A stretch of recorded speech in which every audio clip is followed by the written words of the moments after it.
for just what we read in the scriptures there this morning, that we must be like children if we are to enter the kingdom of heaven.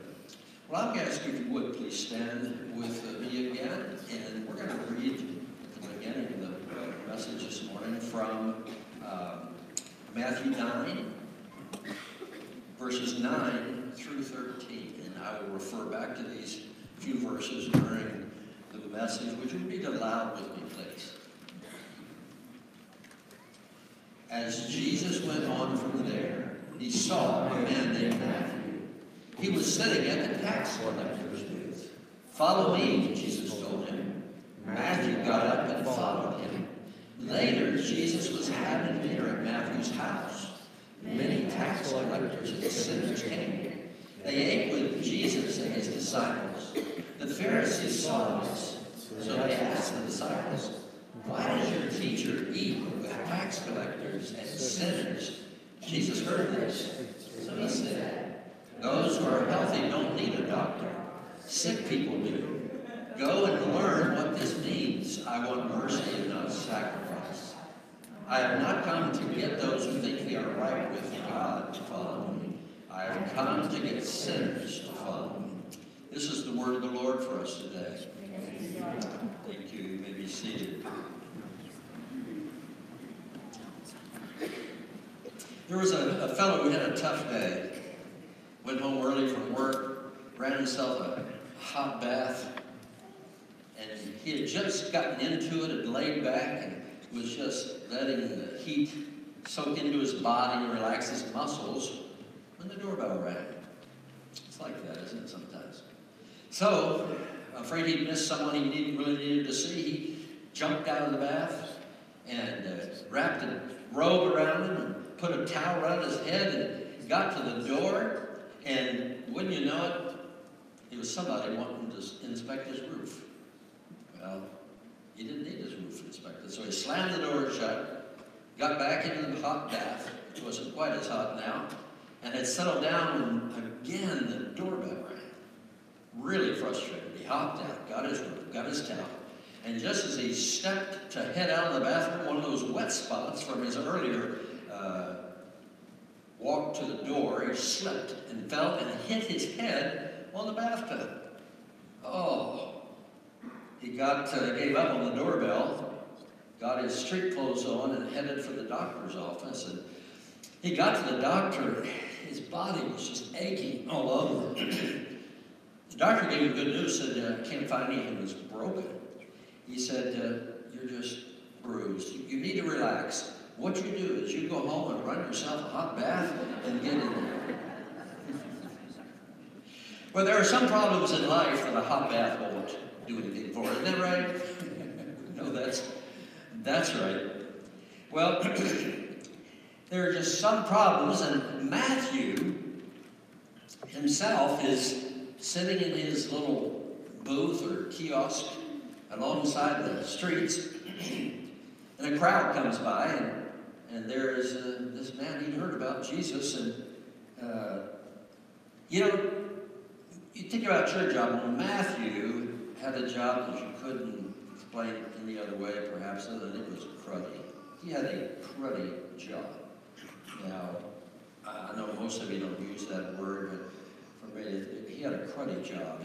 There he was working for the oppressors, the people who had taken over their country, Rome. He was working for them, and his job was to tax his fellow Jews. Well, you can imagine. That pretty much made him a social outcast, right? He didn't really have any other friends, probably other than other tax collectors. Devout Jews avoided him because he was usually, they thought, dishonest. The job carried no salary, so he was expected to make his money out of adding on a little bit to the taxes of his fellow countrymen. Jews hated him, you can imagine. They hated him with a double hatred, not only because he was a tax collector, but he was a Jew who was taxing other Jews. He'd gone over to the enemy. He was betraying his own people for money. Now, it wouldn't be surprising if Matthew wasn't having some thoughts about changing careers, but most likely he couldn't think of a better job as far as pay.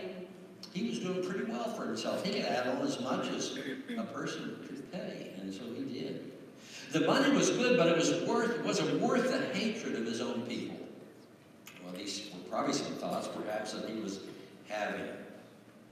He sat there behind his desk in this little tax kiosk and flagged people down and took their money, some of it that went into his own pocket, until this one day that we read about in Matthew chapter 9, Jesus comes by.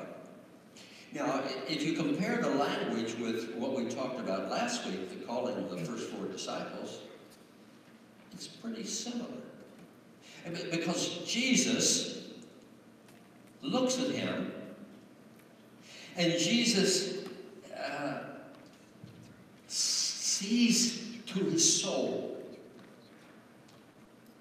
Into his life came Jesus. Into his life came Jesus. Do you remember that in your life? When Jesus came into your life? I remember it. I was a kid, first of all. Then I remember when I gave myself fully to Jesus. It was a life-changing experience. It was a new beginning. Anybody here ever had that experience? I know some of them were saying that in their heart. We've had that experience, haven't we? Did it make a difference in you? Well, for Matthew, it really did. Again and again and again around the world, people can testify to the life-changing experience of coming to know Christ. Did you know, read this with me, every day around the world, 7,400 surrender their lives to Jesus. Can you imagine that? 7,400 today. And tomorrow, of course, we're talking about an average, around the world. And the reality is that's happening more often in other parts of the world. But in our world, it is happening today. In our country, in this city, there will be those who give their hearts to Jesus today. Isn't that incredible? Amen. You don't seem that excited about it. But at least say amen. Amen. People try to tell us that Christianity is failing. It is not. It continues to outpace every other belief in the world today. A life-changing experience. I don't know if you've ever read Fox's Book of Martyrs. If you get the new edition every year, it is incredible what people are willing to stand up against to call the name of Jesus. We've got it easy here. Oh, somebody looked at me because I'm a Christian. Oh, come on. There are people that will die today around the world for their belief in Christ. You all may be familiar with Lee Strobel. Some of you will be. He is a journalist, became a Christian, was an atheist, and set out to disprove these Christian beliefs. When his wife came home from a ladies' group and said, I became a Christian today, he was horrified. He was an atheist. She'd been tricked, surely. And so he set out to prove this wrong, and there was no truth to it. One of the ways he did that was to reach out to people who were claiming to have been incredibly changed. Lee Strobel heard about a man by the name of Ron Bronsky. Bronsky found God in prison. Apparently his first brush with the law was when he was 8 years of age, and it continued on and on and on. The police called him a sociopath, an animal. Ron was picked up, and he was in holding for several months before he saw the judge.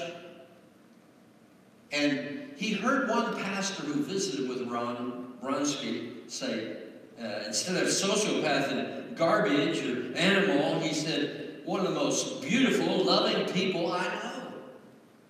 He had come to know Jesus in prison. That was worth a stay there for him, for his life changed dramatically. Even the police officers, the prosecutors, and judge who had gotten to know him through his time of his career as a criminal, they could not believe the change. Oh, they said people get jailhouse religion, you know.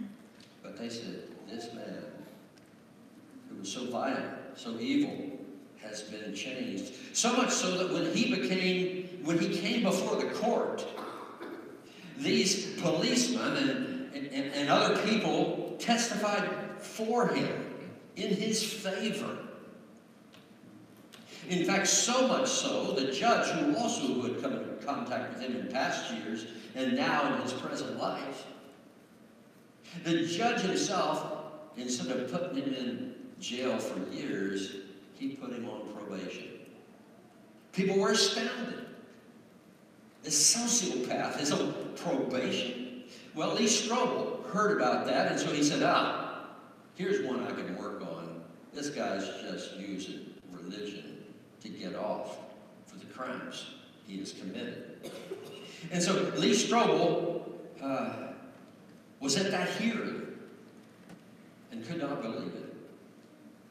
It so impressed Lee Strobel that he set up a time to have some coffee with him right after that. And he said to him, what's your reaction to what the judge just did for you? And he said, Ron faced him squarely, looked deep in his eyes, and he said, what that judge did was show me grace, sort of like Jesus did. And Lee, can I tell you something? If you let him, God will show you grace too. Don't forget that. And Lee Strobel says, I never have. Hearing Ron tell me the story of God's transforming work in his life helped pry open my heart to God. Without a doubt, Ron Bronsky says, was one of the key influences in my journey toward faith. Wow. Lee Strobel was a writer for the Chicago Tribune. He was spying out to discredit. Sounds like Paul, doesn't it? But here, he accepted Christ. Today, some years later, Ron Bronsky runs an inner city ministry for children. Isn't it amazing what God can do when we just give it over to him? Amen? Why, Lee, I couldn't help but think about you when I was reading this story. God changed your life, didn't he? And we've heard your testimony. We've watched you grow in him, and here you are in the ministry for God. And so many around us, everybody has a story of meeting up with Jesus. Well, the story has been told for 2,000 years. Some would say I was a criminal. I was filled with feelings of hate and revenge. I was grieving. My heart was broken in two. I was dissatisfied with my work, my family, but most of all myself. And then Jesus came into my life. I still can't get over the fact that these disciples, all Jesus had to do was say, follow me. Wow. Something in that voice, something in that face, something in his spirit reached into each one. A story like this belongs to many of you. I love to hear them. I never get tired of them. Matthew was sitting there in his little tax collector's kiosk, prosperous but despised, and along came Jesus. Jesus called for Matthew to what? Follow him. Now, did you read the part about where Matthew said, let me think about that a little bit? That's not there. Because he didn't. Jesus says, get He didn't say, listen, read about me, see if you think I'm for real. Ask about me.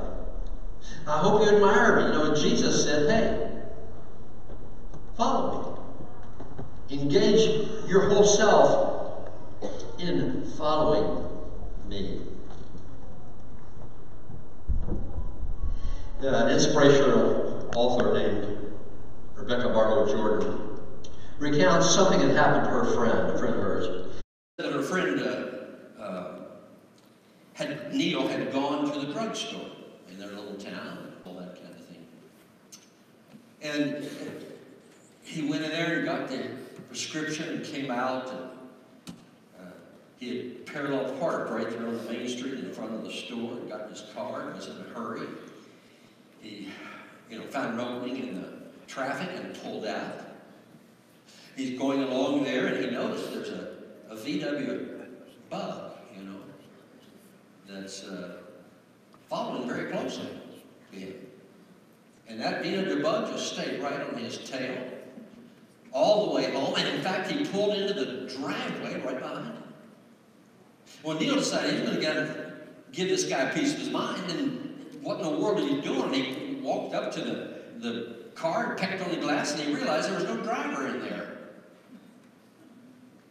Suddenly he realized, looking at the two cars, that when he had backed up to pull out, he apparently had locked both doors with that little VW bug. They're very light. I had one when I was a youth pastor. Teenagers loved to move that thing. I'd find it all over the place.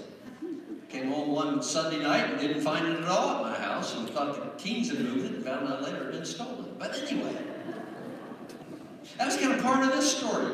The guy who came out to get his car in the VW bug and it was missing, well, by the time Neil called the drugstore, the guy had already called the police and reported it stolen.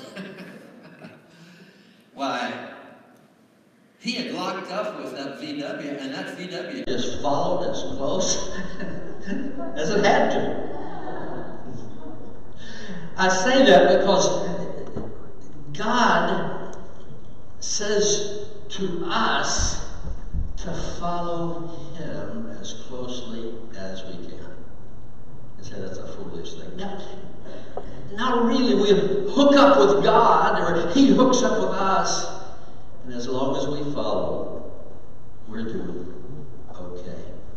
Matthew, much in the same way as the first four disciples we discussed last week, he locked on to Jesus. Just getting up and walking out of his kiosk and following Jesus. Now, if it were me, I'd have probably thought, can I go home and take a hot bath? Been out here all day and they're sweaty and dusty. No, he just went on with him. And it would have been much easier for Matthew. He didn't know what was ahead. For him to stay right there. Who was going to collect the taxes? Who was going to give him a share? Well, apparently no one.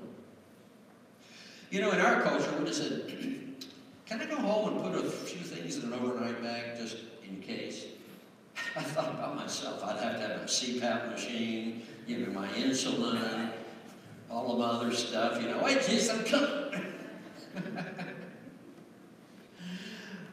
But Jesus said to follow me, and they followed, and so does Matthew.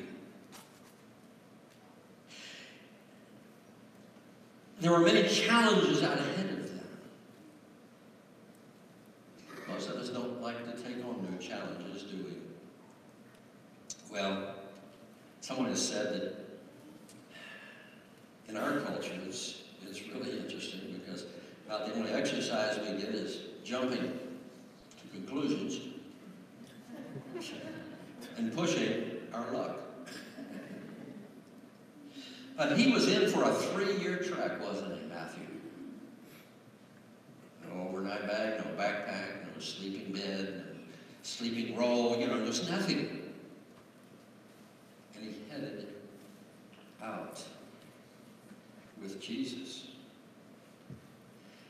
There's an interesting story about the ship, the Queen Mary, the original one. I was out, this ship, which was the largest, the fastest in the world at that time, the most luxurious. They tell me it's now docked out in Long Beach, California. It's a hotel and all these kind of things. And you can see the plush rooms there. You can actually stay in one. But when the war broke out, the Queen Mary was called into service. When it was the Queen Mary luxury ship, it could accommodate about 2,400 people in great luxury.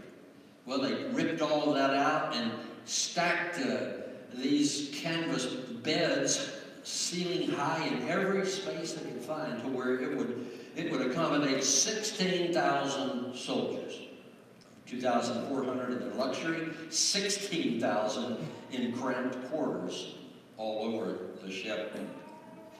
In fact, it could go about 30 knots, and during its service during war, it transported 700 and some thousand soldiers across the Atlantic.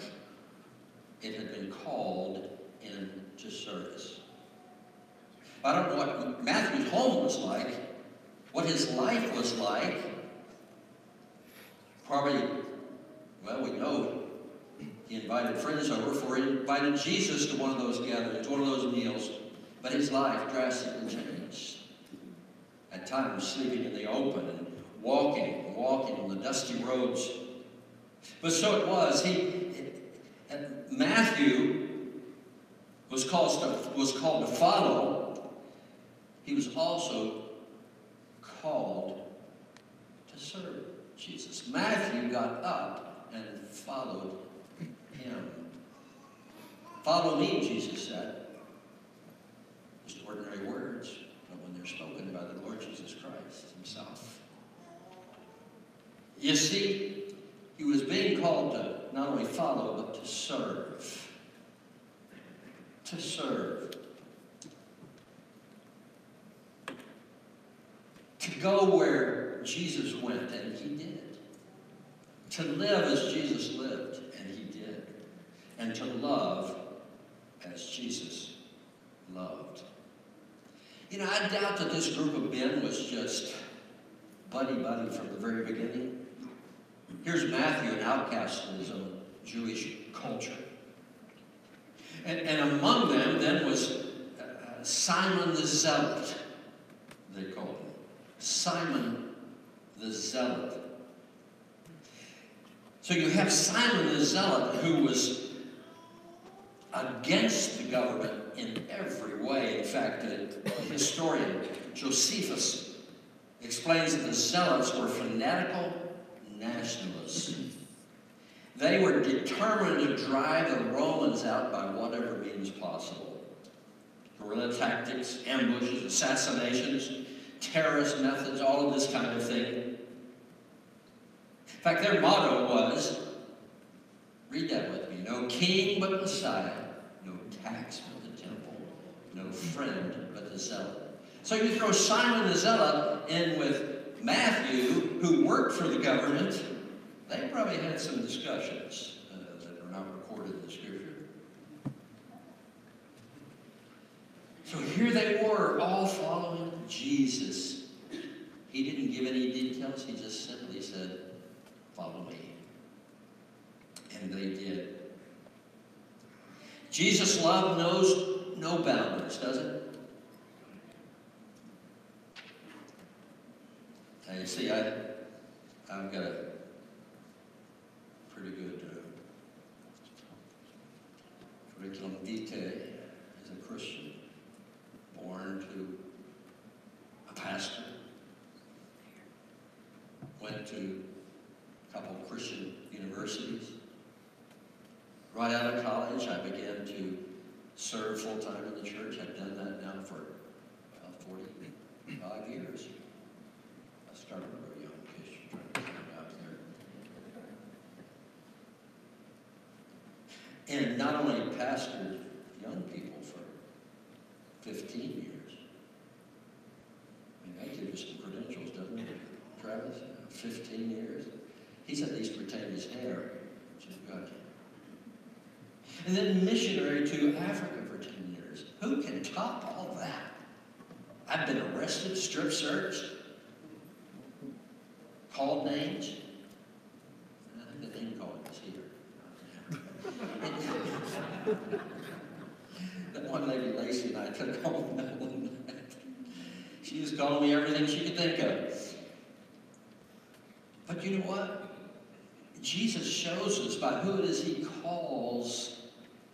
He is no respecter of persons, so to speak, in the sense that he loves and calls everyone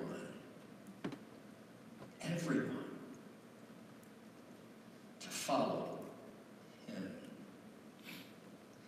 Look at these verses here. Just read those with me. Those who are healthy don't need a doctor. Sick people do. Go and learn what this means. I want mercy and not sacrifice. I have not come to get those who think they are right with God to follow me. I have come to get sinners to follow me. Jesus responded because he was eating in Matthew's house. And some Pharisees asked the disciples, what is he doing eating with sinners? And so Jesus made it very clear. He was right where he should be and where he determined to be. And that's still Christ's message to us today. It's a disturbing thought, perhaps, but it's a clear message. Christ didn't come simply for those who have it all, who live in the nicest houses, who drive the newest automobiles. He came for those whose lives are in disarray, who realize they're flawed. He didn't come for those whose faces grace the covers of fashion magazines. They already have their reward.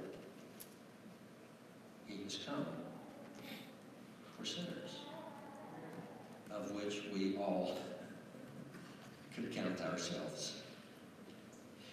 Came across, as I was working on this message this week, a very interesting thing.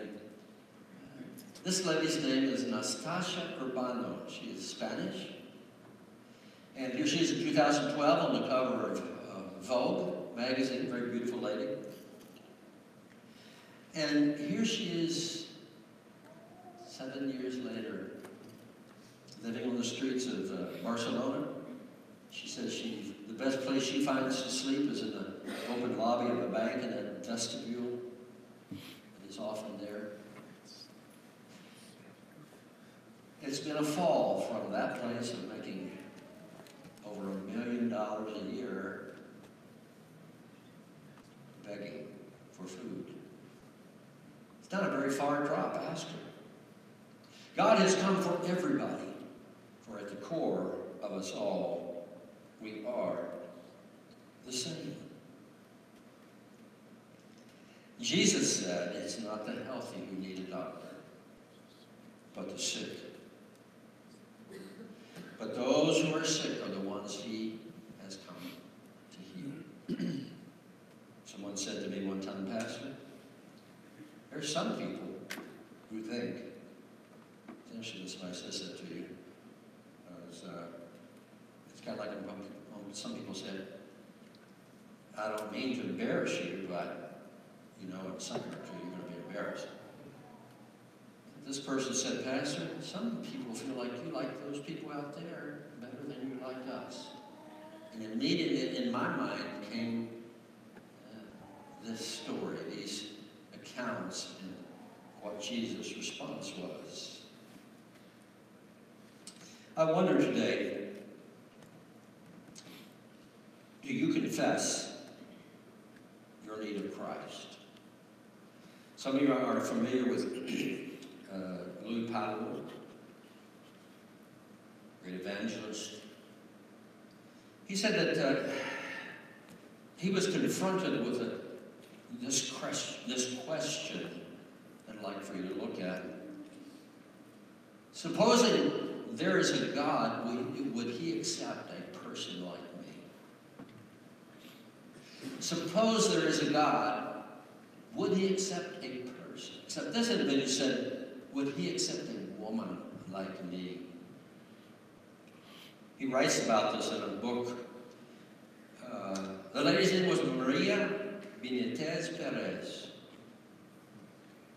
She came to his office. She made an appointment under false pretenses. She said she was applying for a job, but when she got in, she said, supposing there is a God, would he accept a woman like me? She was the secretary of the Communist Party in Ecuador. She denounced everything to do with God, with Jesus Christ. He said her bitterness overwhelmed him as she spoke.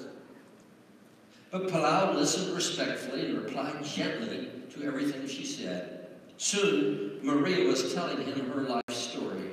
It was a tale of pain and suffering and sin.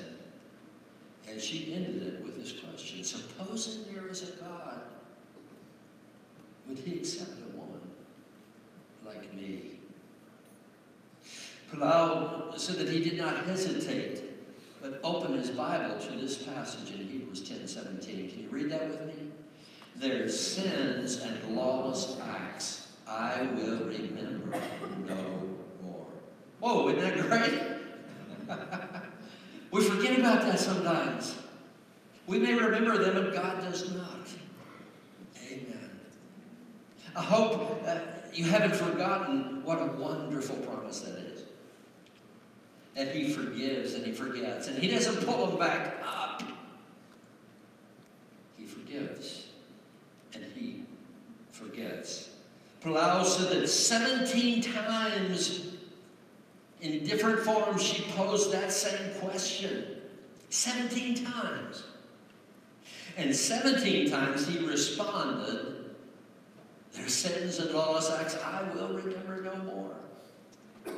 What a great thing that is for us. Hallelujah. For we all have sinned and ended up short of what God had in mind for us. But he forgives and he forgets. I think there's some here today probably that are ready to make a change in your life. Maybe you just need a hot bath. But many of us need to experience the true adventure in living in Christ. Jesus says to you, what does he say? Follow me. Say that again. Follow me. Let's stand together.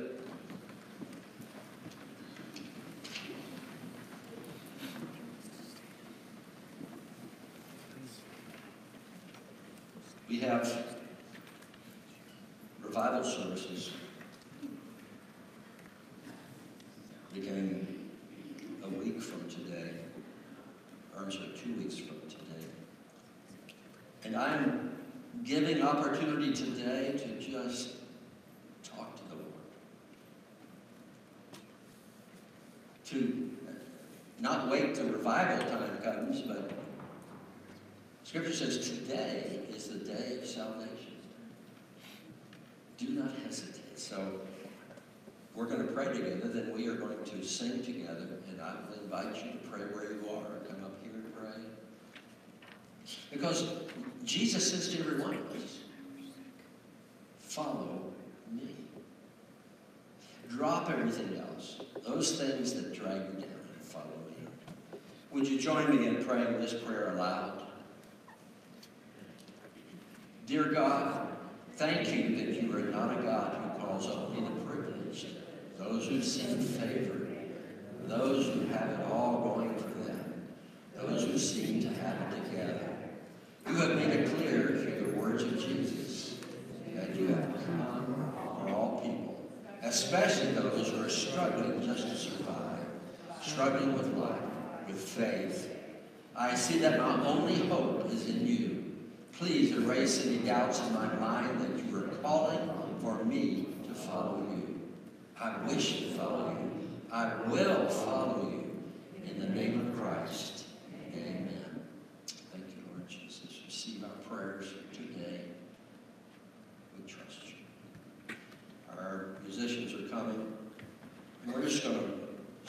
a moment, reflecting on your life, on the scriptural account of Jesus' interaction with one who he didn't start out as a saint. So Jesus calls us, each one of us. Some of you may have said yes to Jesus' command to follow a long time ago, and somehow gotten off track. Today's a good day to speak to the Lord, get back in there. We won't see you in a long time, and I invite you to come.